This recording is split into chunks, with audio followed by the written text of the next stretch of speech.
Como eu disse, hoje é a nossa quarta mensagem do mês da família.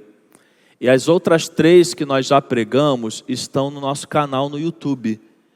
Então, se porventura você chegou hoje, e já se deparou com a quarta mensagem, mas quiser assistir as outras 3, basta você procurar o canal da igreja lá no YouTube, que você vai ter o acesso às outras 3 mensagens. Aproveita e deixa um pedido aqui, para que você compartilhe o link dessas mensagens, sempre que você receber, ou que você tiver acesso lá no canal, compartilha com seus amigos pelo WhatsApp, compartilha com outras pessoas. Você que tem rede social, compartilha as mensagens.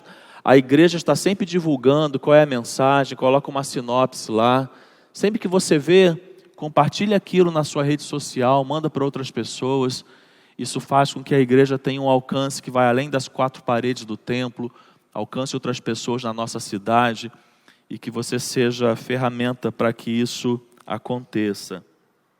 Base, de certa forma, nos lembra alicerce. Nós temos uma frase que é muito comum a nós, e essa frase ela já é, vamos dizer assim, desde o início da humanidade, podemos assim dizer, que é a expressão de que a família é a base da sociedade. Então nós conhecemos esta expressão de que a família é a base da sociedade. A nossa Constituição, inclusive tem a família como base da sociedade e diz que o Estado, inclusive, precisa garantir a segurança, a proteção desta instituição que é a família. A igreja também concorda com isso, de que a família é a base da sociedade. Tanto concorda que a igreja ela busca cuidar, orientar, ensinar, fortalecer as famílias para que essa base não seja enfraquecida. Agora, uma pergunta que nós precisamos e devemos fazer quando pensamos na família como base para a vida, que é o tema da nossa mensagem, ou como base para a sociedade, uma pergunta que nós precisamos fazer e ter em mente é: se a família é a base da sociedade, que base nós temos tido como sociedade? Uma base forte que consiga suportar, dar sustentação, ou uma base fraca, talvez prestes a desabar? Se a família, irmãos, ela é a base para a vida, se a família é a base para a sociedade, nós precisamos cuidar dela. Nós precisamos cuidar dela, irmãos, porque a base, ela também tem os seus, como podemos dizer assim, ingredientes. E esses ingredientes, eles precisam ser de qualidades, eles precisam ser duradouros, eles precisam ser fortes. Imagine o alicerce de uma casa. O alicerce, ele é aquilo que faz o trabalho de base para que a casa possa ser construída. Ainda que o alicerce em si seja a base, os componentes deste alicerce não podem ser feitos de qualquer maneira. Você não pode, na hora de preparar um alicerce, cavar um buraco, como se diz, de sapata, numa profundidade que não seja o ideal. Na hora de você fazer as amarrações, seja com os ferros, você não pode usar um ferro fino em relação àquilo que deveria utilizar. Na hora de você preparar um concreto para encher aquilo que vai se tornar o alicerce, você não pode usar um cimento de qualquer marca ou de qualquer qualidade, ou que uma qualidade seja ruim. Você não pode pegar uma areia que ela não vá cumprir o seu papel naquele concreto ali e utilizar. Então, isso traz uma analogia para nós de que, ainda que a família seja a base, ela não pode ser produzida de qualquer maneira, ela não pode ser trabalhada de qualquer maneira, os ingredientes que a compõem ou tudo aquilo que a formam não pode ser feito de qualquer maneira, porque sendo feito de qualquer maneira, a base será fraca, o alicerce será fraco, e tudo que vem após isso também será fraco, porque tivemos materiais fracos, alicerces fracos e, consequentemente, uma sociedade fraca. É pensando nisso que eu quero te convidar a abrir sua Bíblia no Evangelho segundo Mateus, capítulo 7, versículo de 24 a 27, pois esse texto colabora com isso que estamos pensando.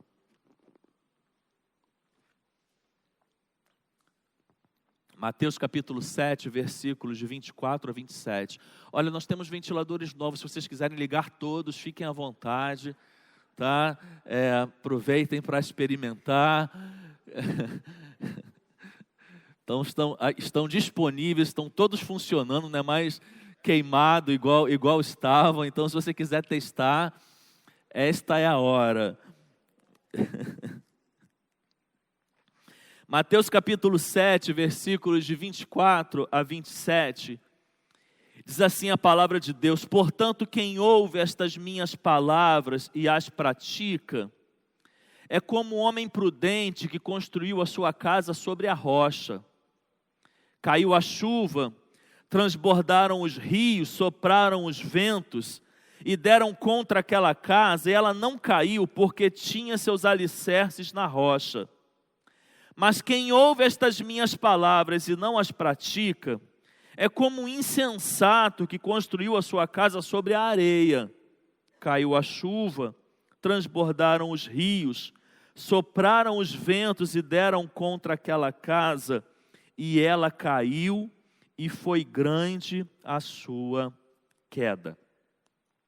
Nós conhecemos muito bem estas palavras do Senhor Jesus, e nós sabemos que elas compõem aquilo que a Bíblia chama de Sermão do Monte. Elas são as palavras finais do Sermão do Monte. Elas são aquilo que nós podemos chamar de a conclusão do Sermão do Monte, ou Sermão da Montanha. Sermão do Monte ou Sermão da Montanha é um conjunto de ensinamentos que o Senhor Jesus ensinava e ensinou aos seus discípulos e todos aqueles que o seguiam. Ele é chamado de Sermão do Monte justamente porque, literalmente, o Senhor Jesus pregava esses ensinamentos do alto, do monte, para que toda aquela multidão, inclusive aqueles que estavam mais longe, pudessem escutar os ensinamentos de Jesus. E ao terminar, como dissemos, ao concluir o Sermão do Monte, o Senhor Jesus traz estas palavras e não é em vão. Ele traz estas palavras com um propósito muito específico. Havia uma grande multidão de pessoas que seguiam a Jesus e davam ouvidos ao que ele estava ensinando. Mas nós não podemos nos enganar com a multidão. A multidão, irmãos, pouquíssimas vezes ela serve de termômetro para alguma coisa. Nenhum de nós pode se enganar com a multidão, e o Senhor Jesus também não se enganava. Porque embora houvesse uma grande quantidade de pessoas que davam ouvidos ao que ele ensinava, pouquíssimo era o número de pessoas que colocava em prática aquilo que ele ensinava. Então havia um divórcio entre ouvir e praticar. Havia um grande divórcio nisso, porque absurdamente era a quantidade daqueles que ouviam, mas de número muito pequeno eram aqueles que ouviam e colocavam em prática aquilo que ele ensinava. Então ele termina esse conjunto de ensinamentos trazendo esta palavra propositalmente. Porque ao trazer esta palavra, ele faz com que cada um daqueles que estava escutando pudesse se avaliar. e se avaliando pudesse dizer: eu sou apenas ouvinte, eu estou aqui apenas ouvindo isso que Jesus está ensinando, ou eu sou ouvinte e praticante? E de acordo com a parábola, com os ensinamentos, a reflexão podia ainda ser mais profunda. Eu sou alguém prudente, sábio, porque estou ouvindo e colocando em prática aquilo que eu aprendo, ou eu sou um insensato? E a reflexão poderia continuar. Eu estou construindo a minha vida sobre a rocha, porque sou ouvinte e praticante, ou estou construindo sobre a areia, e a qualquer momento a minha vida e tudo que eu tenho pode desmoronar, porque eu ouço aquilo que Jesus ensina, mas eu não coloco em prática. Então Jesus apresenta nesta parábola 2 casas, 2 construtores e 2 fundamentos. As 2 casas, elas eram visíveis e a aparência das 2 eram boas. A aparência das 2 eram boas. O projeto da construção deu certo, tanto para o construtor que construiu sobre a rocha, quanto para o construtor que construiu sobre a areia. O projeto da construção deu certo, e aquilo que era visível, aquilo que era exterior, era bonito, e as 2 eram iguais, as 2 eram bonitas, as 2 tiveram sucesso na construção. Mas o alicerce, que é justamente aquilo que não se vê, o alicerce, que é justamente aquilo que está dando sustentação ao que é bonito, eles eram completamente diferentes. Um construtor escolheu como solo a pedra, a rocha, e ali construiu a casa. O outro construtor escolheu como solo a areia, e ali construiu a casa. E a consequência também é completamente diferente, porque sobre as 2 casas vem a chuva, o vento e a tempestade. As 2 casas recebem a chuva, o vento e a tempestade. Uma sofre em função de receber a chuva, o vento e a tempestade, mas permanece de pé. A outra desmorona, não suporta, ainda que o seu projeto de construção tenha dado certo, ela não suporta a chuva, o vento e a tempestade. Ela desaba, ela desmorona, e grande é a sua queda, vai dizendo Jesus. É pensando nisso, irmãos, que eu quero trazer para a nossa aplicação, que para que sejamos famílias fortes, nós precisamos colocar em prática o princípio de obediência à palavra de Deus.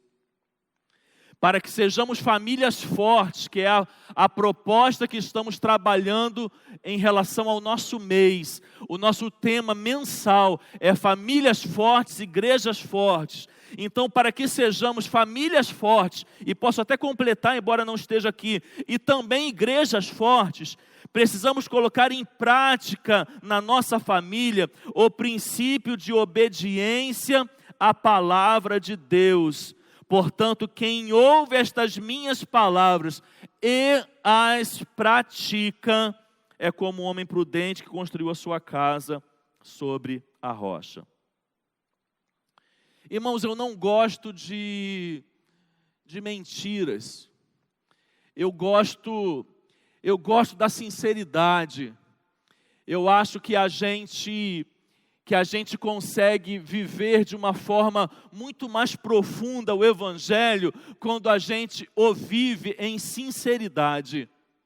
E sendo sincero, eu quero dizer para você que é muito fácil ser um insensato. Porque nós poderemos nos enganar ou nos permitir sermos enganados E ao lermos um texto desse, e ao fazermos uma análise própria da nossa vida, da nossa casa, facilmente nos enganarmos e dizermos, não, a minha casa, a minha vida, a minha família, ela se equipara a este homem prudente. Mas eu quero te dizer, irmãos, que analisando o contexto do que o Senhor Jesus está nos ensinando, e eu vou, a poucos minutos, compartilhar mais com você, eu quero dizer com muita sinceridade, irmãos, que é muito fácil nós sermos um insensato. Eu quero te dizer que a construção sobre a areia parece que ela nos atrai. E por que eu estou dizendo isso, irmãos? Porque o padrão da vida cristã, grave isso, porque essa é uma mensagem que ela não é pregada nos dias de hoje dessa forma. O padrão da vida cristã não é baixo. Engana-se quem pensa que é. E errado está aquele que prega como se fosse. O padrão da vida cristã não é baixo. E é justamente pelo padrão da vida cristã não ser baixo que eu quero te dizer que é muito fácil ser um insensato. Eu quero te dizer que é muito fácil se comparar com essa multidão que ouvia, mas não colocava em prática o que ouvia. E por isso era chamado por Jesus de insensato, porque dava ouvidos, ouvia, mas não colocava em prática. E aí nos lembra o que já falamos aqui, eu disse que a todo momento isso vai voltar, nos lembra o quê? Conhecimento, sabedoria e discernimento, porque ao ouvir o que Jesus ensinava, isso gerava conhecimento, mas não tinham sabedoria para colocar em prática. Você quer, talvez, mais provas para que você possa se convencer de que é muito fácil ser um insensato? Foi no Sermão do Monte, irmãos, onde o Senhor Jesus finaliza com essa parábola, que Jesus ensinou a multidão a amar os seus inimigos e orar por eles. Foi nesse Sermão do Monte que Jesus ensinou a multidão a amar os seus inimigos e orar por eles. E por que muitos daqueles eram apenas ouvintes, não eram ouvintes e praticantes? Porque tinham dificuldade de amar os seus inimigos e, sobretudo, orar por eles. E eu te pergunto, quem aqui tem muita facilidade de amar o seu inimigo? Levanta a mão. Quem aqui pode dizer neste momento, eu tenho uma facilidade enorme de amar os meus inimigos, de amar aqueles que me ferem, de amar aqueles que me fazem mal. E eu tenho um prazer e uma prática cristã muito grande de também orar por esses. Então nós também temos a facilidade de sermos insensatos, porque o padrão de vida cristã não é baixo. Foi nesse sermão que o Senhor Jesus fecha com esta parábola, que Ele ensina a amar os seus inimigos. Foi nesse sermão, irmãos, que Jesus ensinou a multidão a não se engrandecer por aquilo que fazem de bom. Foi nesse sermão que o Senhor Jesus ensinou a não se engrandecer por aquilo que fazem de bom. E eu quero mais uma vez perguntar aqui, quantos têm facilidade aqui de diminuir o seu ego? Quantos aqui têm facilidade no momento em que recebem um elogio, e talvez até justo por terem feito algo bem feito? Quantos têm a facilidade de esvaziar o seu ego no momento em que ele é inflado, no momento em que ele é enchido? Se você não tem essa facilidade de esvaziar o seu ego, você também corre risco de ser um ouvinte não praticante, e logo um insensato, e logo aquele que constrói na areia. Foi nesse sermão, irmãos, que o Senhor Jesus ensinou a multidão a não julgar o próximo, a não fazer julgamento em relação ao seu próximo. E a pergunta, ela continua. Quantos aqui têm uma enorme facilidade de não emitir nenhum julgamento em relação ao seu irmão, em relação ao seu próximo? Foi nesse sermão, meus irmãos, que Jesus ensinou a multidão a não amar as coisas terrenas, a não amar aquilo que o mundo nos oferece, a não acumular tesouros na terra, a não ter apego por os tesouros que nós podemos acumular. Foi nesse sermão, meus irmãos, que o Senhor Jesus ensinou o que é felicidade na perspectiva do reino de Deus. Macários, bem-aventurado, felizes, segundo Jesus, são os que choram, os humildes, os pobres de espírito, os que têm fome e sede de justiça, os misericordiosos, os puros de coração, os pacificadores e os perseguidos. E eu te pergunto, quem aqui se sente um feliz quando é perseguido? Logo, o padrão de vida cristã não é baixo. Engana-se quem pensa que o padrão de vida cristã é baixo. Engana-se quem vive a vida cristã achando que o padrão de vida cristã é baixo. O padrão de vida cristã não é baixo. E nós temos uma facilidade muito grande de sermos insensatos por apenas ouvirmos, mas não conseguimos colocar em prática aquilo que ouvimos. Eu quero te dizer que assim também é na família. Assim também é na família. Não é fácil ouvir e colocar em prática aquilo que a Bíblia nos ensina no ambiente da família. Não é fácil sermos pessoas sábias, voltando à ideia do conhecimento, sabedoria e discernimento, no ambiente da família. A mesma dificuldade que essa multidão tinha em ouvir aquilo que Jesus ensinava e colocar em prática na sua vida, nós também temos ao ouvir o que a Bíblia nos orienta sobre família e colocarmos em prática na nossa casa, meus irmãos. Nós temos dificuldade, por exemplo, no relacionamento conjugal.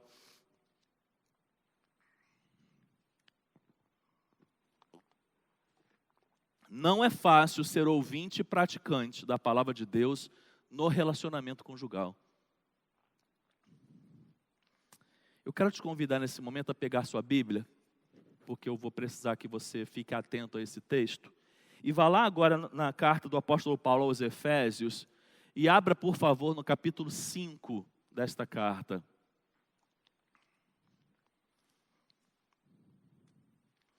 Efésios capítulo 5, nós leremos do 18 ao 31.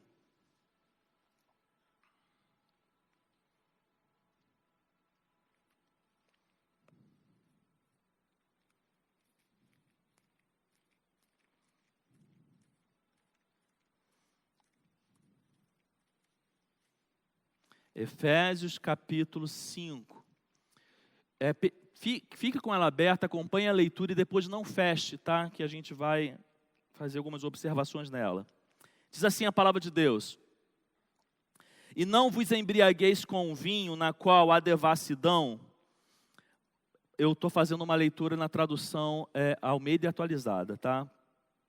E não vos embriagueis com vinho, na qual há devassidão, mas enchei-vos do Espírito, falando entre vós em salmos, hinos e cânticos espirituais, cantando e salmodiando ao Senhor no vosso coração, sempre dando graças por tudo a Deus, o Pai, em nome de nosso Senhor Jesus Cristo, sujeitando-vos uns aos outros no temor de Cristo.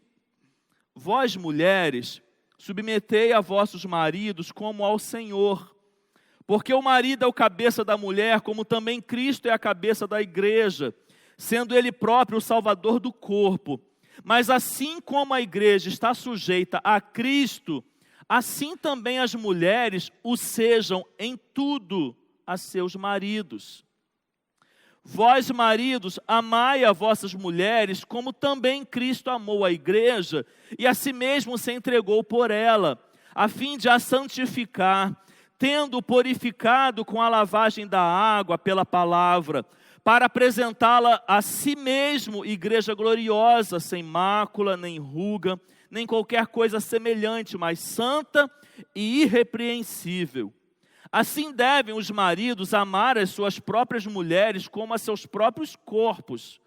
Quem ama sua mulher, ama-se a si mesmo, pois nunca ninguém aborreceu a sua própria carne, antes a nutre e preza, como também Cristo a igreja, porque somos membros do seu corpo. Por isso, deixará o homem a seu pai e a sua mãe, e se unirá à sua mulher, e serão os dois uma só carne. Os versículos que nós lemos, ele nos apresenta o papel do esposo e o papel da esposa no casamento. É isso que esse texto traz. Então, o apóstolo Paulo aqui está apresentando o papel do esposo e o papel da esposa no casamento. A esposa, segundo a palavra de Deus, tem o papel de ser submissa ao marido, como a igreja é submissa a Cristo. E o marido, que é o esposo, tem o papel de amar a sua esposa como Cristo amou a igreja. Só até aqui, é fácil ser ouvinte e praticante ou é difícil? O padrão da vida cristã é baixo ou é alto? É alto. E é difícil, não tenho vergonha de dizer. Só que nós estamos diante de um texto, irmãos, que na vida cristã tem alguns textos que nós dizemos assim, que são polêmicos. Nós estamos diante de um texto, sobretudo na nossa época, no tempo em que nós vivemos, que ele é visto por algumas pessoas como um texto polêmico. E, além dele ser visto como um texto polêmico, nós podemos dizer que ele é um texto mal interpretado. Então eu quero, pelo menos, tentar te explicar esse texto para que saiamos daqui entendendo bem o que a palavra de Deus quer nos dizer. E eu quero pontuar algumas coisas a partir deste texto. A primeira que eu quero pontuar é que Deus criou homens e mulheres iguais. Ok? Deus criou homens e mulheres iguais. Eu destaco, irmãos, a palavra iguais, para que fique bem claro que o homem não está numa posição superior em relação à mulher. Tá bom? Não existe uma superioridade do homem em relação à mulher em nenhum lugar da Bíblia, nem nesse texto. A mulher, irmãos, é tão imagem de Deus quanto é o homem. Porém, Deus criou homem e mulher com deveres, com papéis diferentes. E ao homem, Deus deu o papel de ser o cabeça da família e o colocou numa posição de autoridade, dando-lhe essa responsabilidade, que também explicaremos o que significa essa autoridade. Mas não há diferença em relação ao homem e à mulher que coloque a mulher numa posição inferior ao homem. É o primeiro entendimento que nós precisamos ter. Então, ainda assim, muitos podem e costumam dizer que esse texto da palavra de Deus ele é um texto machista.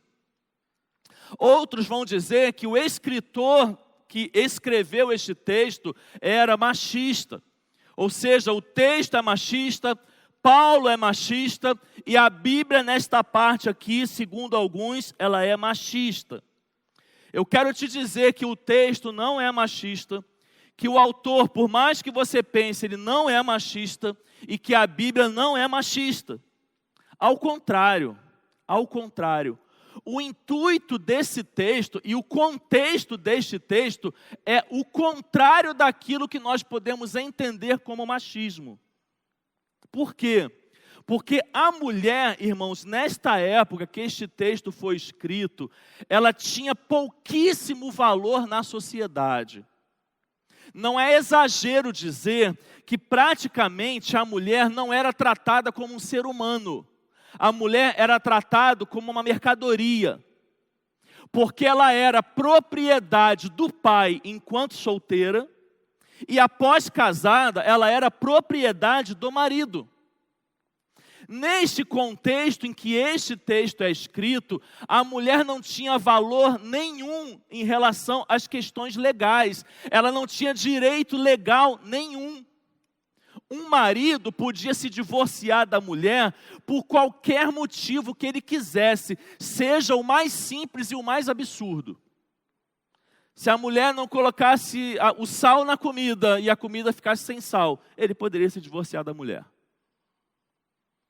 Se a mulher não fizesse determinada tarefa do jeito que ele orientou, ele poderia se divorciar da mulher. A mulher não podia se divorciar em hipótese alguma. Ela não tinha esse direito. Então, irmãos, era neste contexto que a mulher se encontrava. Um judeu, ele tinha uma prática de todos os dias fazer orações. E as orações dos judeus eram muito repetidas. E um judeu orando, ele dizia: Senhor, muito obrigado. Eu sou extremamente grato ao Senhor. Primeiro, porque eu não sou pagão. Muito obrigado porque eu não sou escravo. Muito obrigado porque eu não sou publicano. Muito obrigado porque eu não sou samaritano. E muito obrigado porque eu não sou mulher. Essa era a oração do judeu frequentemente. Muito obrigado porque eu sou homem. Muito obrigado porque eu não sou mulher. É sabendo e entendendo este contexto que Paulo é inspirado por Deus a escrever este texto para dizer, inclusive para aquela sociedade, que a mulher não era esse objeto, que a mulher tinha valor. É justamente por entender este contexto que Paulo escreve esse texto inspirado por Deus, para dizer que no ambiente da família e no projeto da família que Deus criou, a mulher tem valor. Ou seja, ele não é um texto machista. Ele busca justamente o contrário.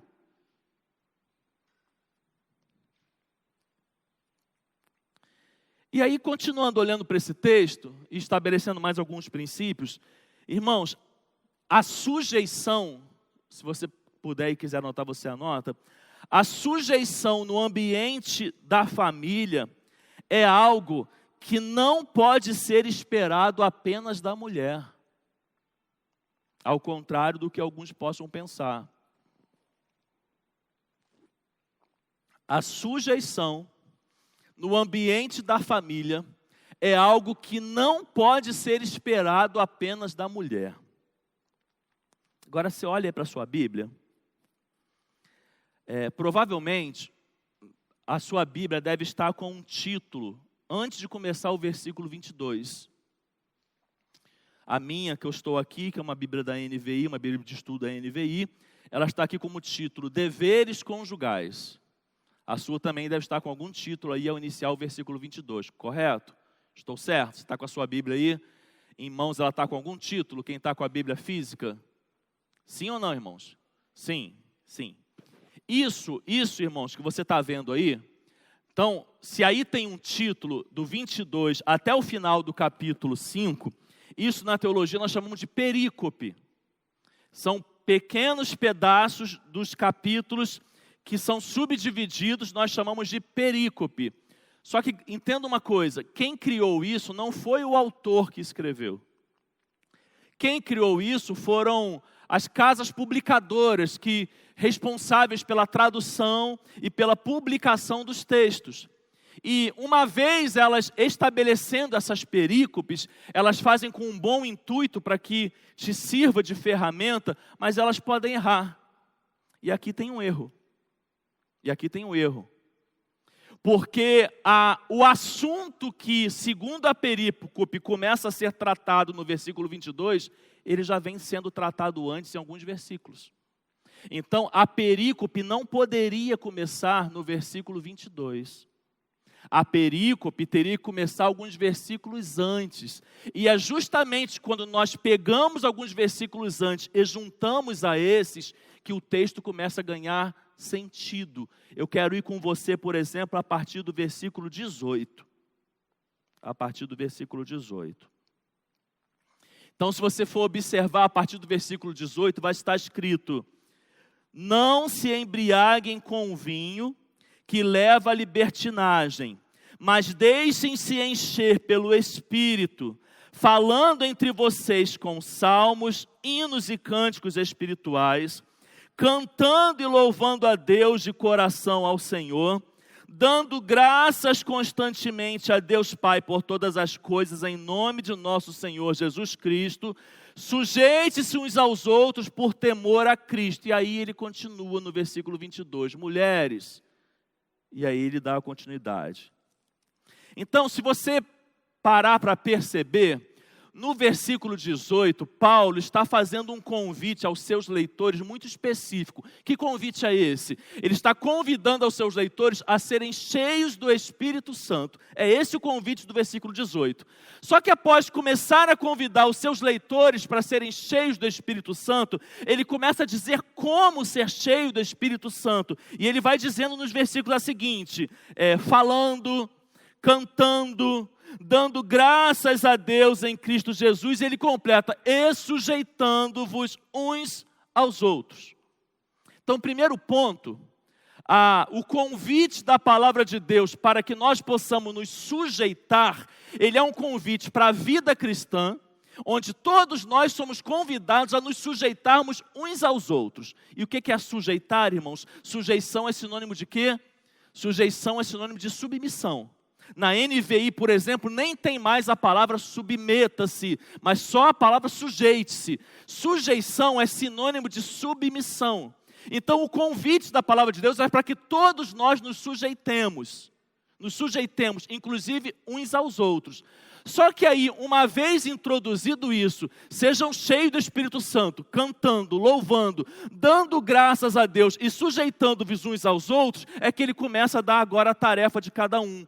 Como que cada um pode se sujeitar um ao outro? Mulher, que você sujeite-se ao seu marido, sendo submissa a ele. Marido, que você sujeite-se à sua esposa, amando ela como Cristo amou a igreja. Pais, que vocês sujeitem aos seus filhos, não os irritando-os, não provocando a ira e criando eles nos caminhos do Senhor. Filhos, que vocês se sujeitem aos seus pais, obedecendo e honrando eles. Então, a sujeição ou a submissão, ela é para quem na família? Para todos. Todos são convidados pela palavra de Deus a se sujeitar um ao outro, na vida cristã e no ambiente da família. A mulher é convidada a se sujeitar, sendo submissa ao seu marido, entendendo ele como cabeça do lar, assim como Cristo é a cabeça da igreja, mas o esposo é convidado a se sujeitar à sua esposa, amando ela tal como Cristo amou a igreja. E de igual forma, os filhos são convidados a se sujeitarem aos pais, e os pais são convidados a se sujeitarem aos filhos. Então, no ambiente da família, todos devem se sujeitar. Mas continuando, a sujeição, irmãos, a sujeição bíblica, ela não é inferioridade. A sujeição bíblica não é inferioridade. A mulher não é inferior ao homem. A Bíblia não trata e não apresenta a mulher como inferior ao homem. A mulher precisa ser vista pelo homem como alguém que olhe olhos nos olhos e não abaixo dos olhos. A mulher não foi criada por Deus para viver numa posição abaixo, onde o homem, ao olhar para ela, olhe para baixo. Não, irmãos, é olho no olho. Aos olhos de Deus, e é este o versículo que usamos, a mulher é coigual com o homem. E 1 Pedro 3,7 vai dizendo, do mesmo modo, vocês maridos, sejam sábios no convívio com suas mulheres e tratem-nas com honra, como parte mais frágil e co-herdeiras do dom da graça da vida. Continuando, a submissão, irmãos, bíblica para a família, no papel da mulher, não implica em obediência incondicional. Não implica em obediência incondicional. Mulheres e também homens, a sua obediência incondicional completa, ela só pode ser a Cristo. A sua obediência, mulher e homem, incondicional e completa, ela só pode ser a Cristo. Se a sua submissão ao seu marido implica na sua submissão a Cristo, você precisa desobedecer o seu marido para obedecer a Cristo. A sua submissão ao seu esposo, biblicamente, ela só vai até o momento em que a autoridade dele não envolva a sua desobediência a Deus. Mulheres, a essência da submissão bíblica é espiritual. É espiritual. Você só entende se você for convertida. De cara já vou tirar um trabalho de vocês. Não perca tempo conversando com quem não é, porque não vai entender. A submissão bíblica, ela é espiritual. A esposa cristã que ama a Cristo se submete ao marido para a glória de Deus. A mulher cristã que é verdadeiramente convertida, não teve uma experiência fingida, mas teve uma experiência verdadeira, ela se submete ao marido para a glória de Deus. O princípio é o espiritual. Porque a analogia é a igreja. Assim como para a igreja, irmãos, a glória da igreja é quando ela é submissa a Cristo, a glória da esposa é ser submissa ao marido por Cristo. Por Cristo. A igreja, irmãos, ela é bonita. A beleza da igreja está quando ela se submete a Cristo.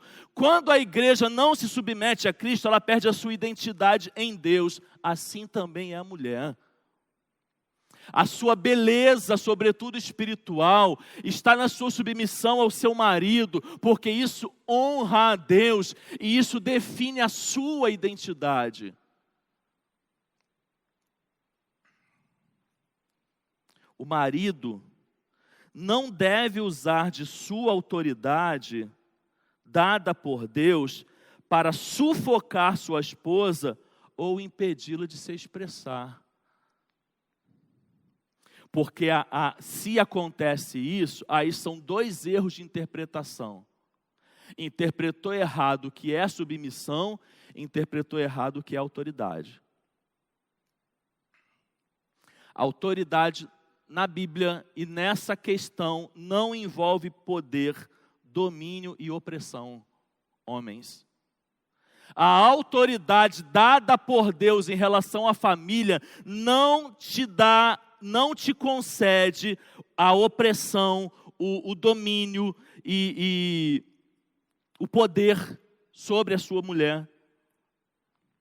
Pelo contrário, essa autoridade te concede a oportunidade de servi-la em amor.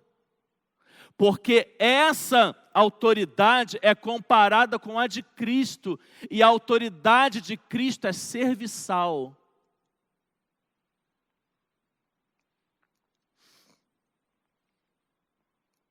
E essa relação possui uma analogia. Assim como a igreja é submissa a Cristo, a esposa é submissa ao marido. Só que essa submissão da igreja, ela é voluntária. Ela é espiritual e ela é prazerosa. Assim como Cristo amou a igreja, amando, podemos dizer, mais do que a si mesmo, porque se entregou por ela, assim o marido é convidado a amar a sua esposa. E ele não usará desta autoridade que ele recebe para diminuir a esposa. O esposo que ama a Cristo irá se submeter, a mulher que ama a Cristo irá se submeter à autoridade do marido. Desta forma, a tarefa dos dois será prazerosa. Em suma, quando a mulher é submissa ao marido, ela incentiva o seu amor, o amor dele por ela. E quando ele a ama, ele incentiva a submissão dela por ele. E trazendo uma definição, para que você saia daqui com uma definição, a submissão bíblica dentro disso que apresentamos, A submissão bíblica para a mulher significa estar debaixo da mesma missão, apoiando, ajudando e sustentando o marido no desempenho desta missão. A submissão requerida da mulher não é subserviente, cega e nem absoluta. A absoluta somente a Cristo. Não é servitude e nem é escravidão. Para fechar este assunto, qual é a melhor forma para se tomar uma decisão em casal? Qual é a melhor forma para se tomar a decisão como casado? É sempre em conjunto. Essa é a melhor forma. Não sendo possível ser em conjunto, ou em algum momento, não sendo necessário ser em conjunto, a decisão é do marido, que é o cabeça da casa, colocado assim por Deus. Mas isso não pode ser absoluto. Porque quando é absoluto, gera anulação e gera servidão. Então não pode ser o marido sempre decide sozinho. O marido decide sozinho em alguns momentos, quando é necessário. E na sua maioria, ele decide em conjunto. É isso que Deus espera da família. Amém, irmãos? As mulheres podem dizer amém?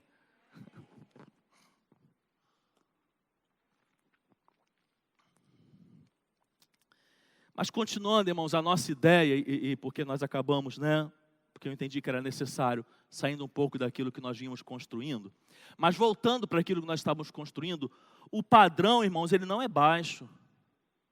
E nós acabamos de ver no relacionamento conjugal que não é baixo. Ou qual homem aqui vai dizer que é muito fácil amar a mulher como Cristo amou a igreja?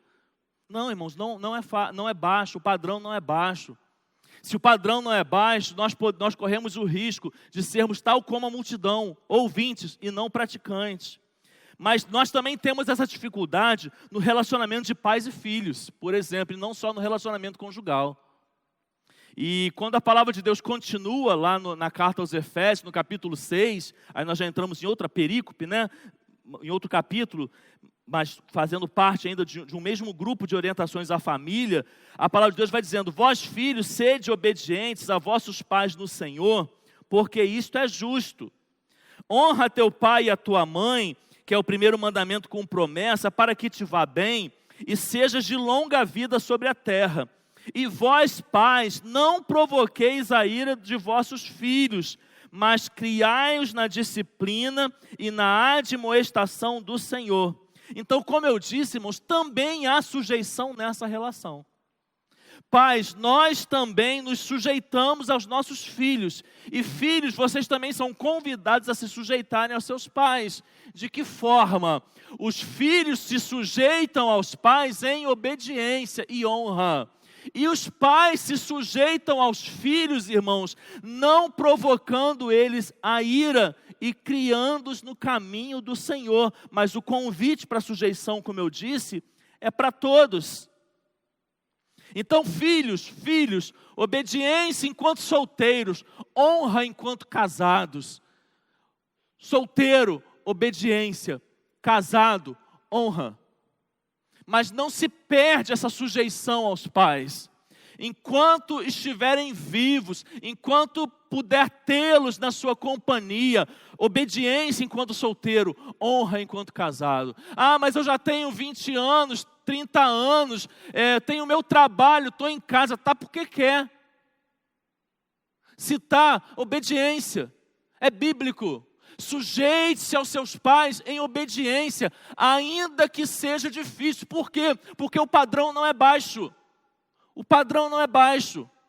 Está com 25 anos, não arrumou ninguém, não casou, está encalhado, vai obedecer o pai.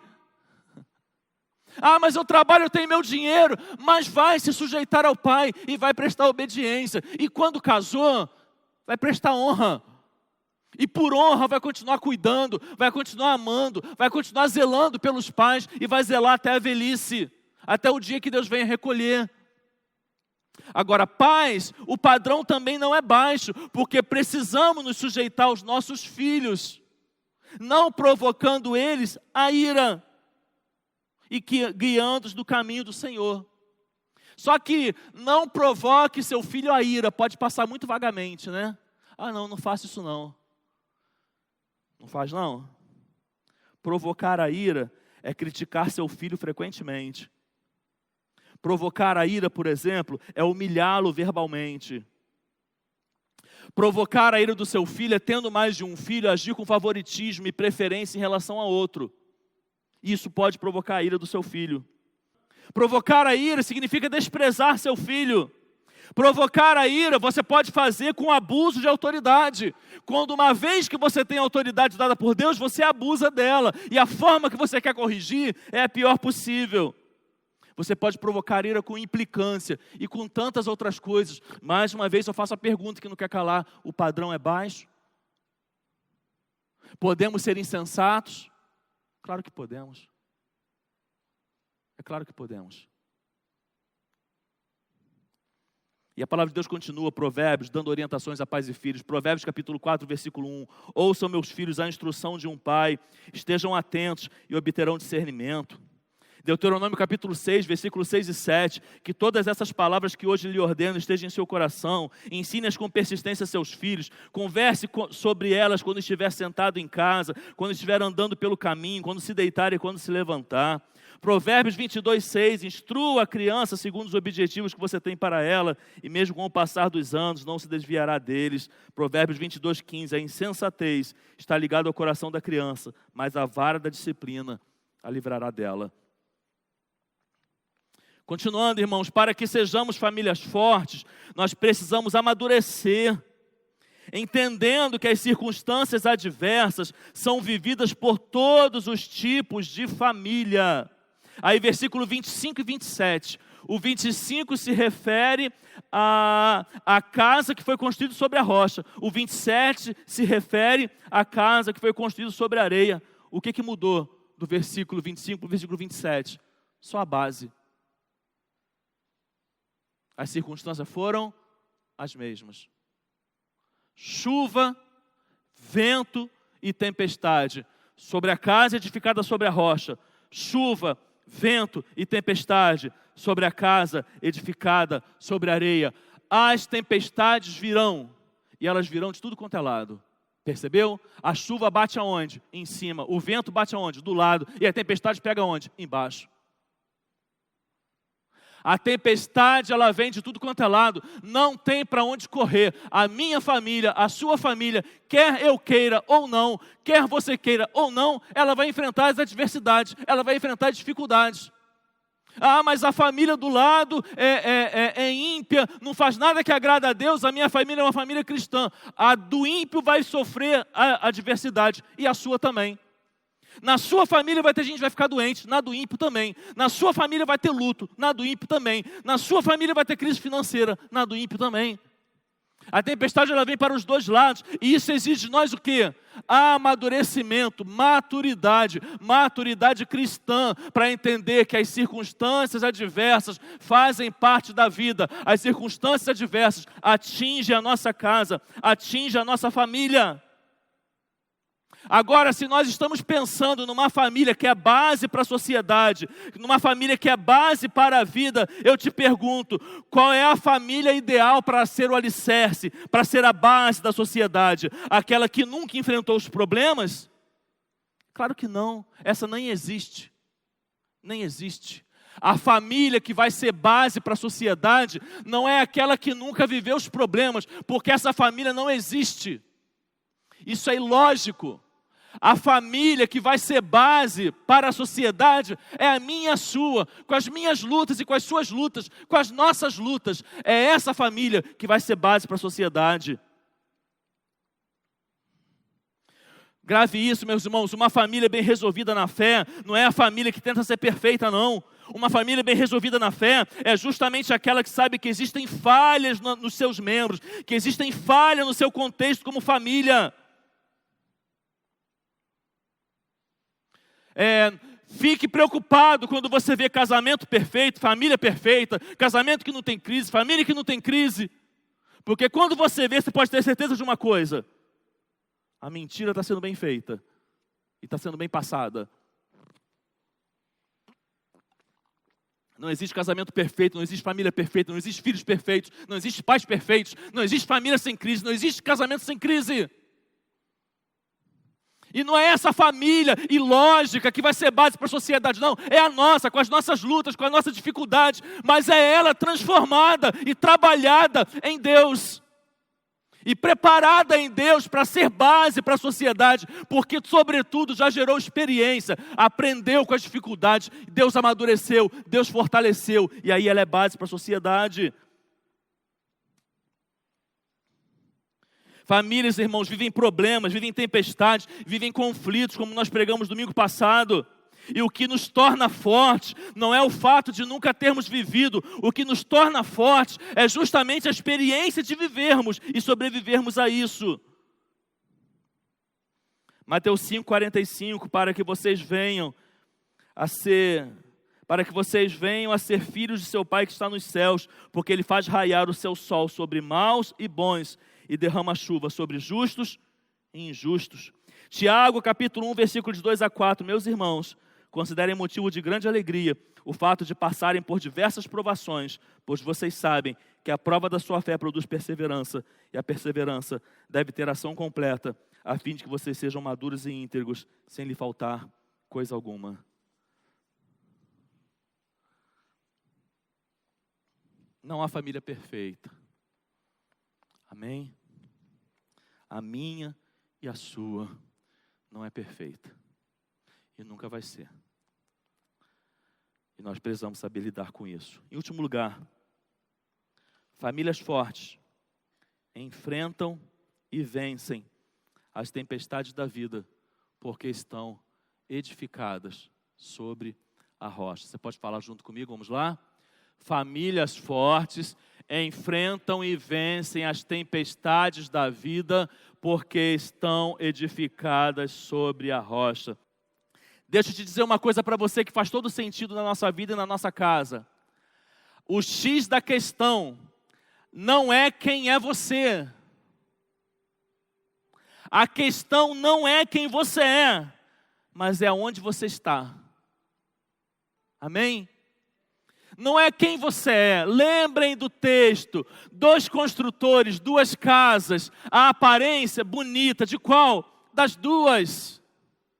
O visível, o que se é visível, bonito. Em qual casa? Nas 2. A questão não é quem você é. A questão é onde você está. Porque você pode ser bonito, mas se você não estiver bem, você cai. Você pode ser belo, se você não estiver no solo certo, você cai. Então a questão não é quem é você. Sua família pode ser bonita, eu tenho certeza que é, ainda que ela tenha defeitos. Sua família pode ser bonita, mas não é sobre a sua família, é sobre onde ela está. Não é a aparência que você consegue dar para ela, não é o que as pessoas veem dela, não é a vitrine que você coloca a sua família, é aonde ela está. E aonde ela está não é nem visto.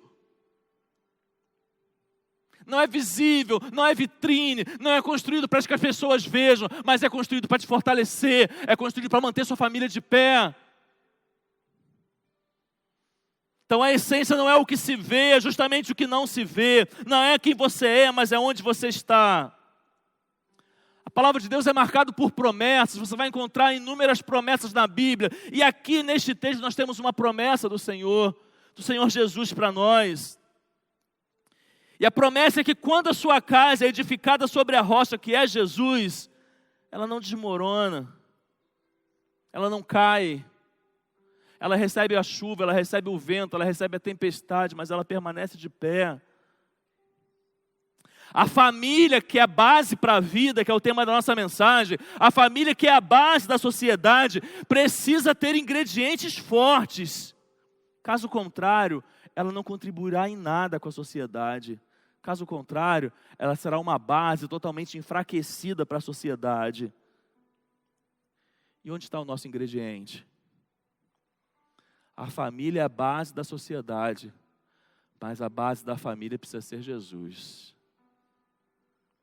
A família é a base da sociedade, mas ela só será uma base forte se a base dela for Jesus. Colossenses capítulo 2, versículos 6 e 7 diz: portanto, assim como vocês receberam a Cristo Jesus, o Senhor, continuem a viver nele, enraizados e edificados neles, firmados na fé, como foram ensinados, transbordando de gratidão. Cristo é a rocha e nós somos convidados a estarmos alicerçados nele. Ele é a base maior. Você pode se colocar de pé?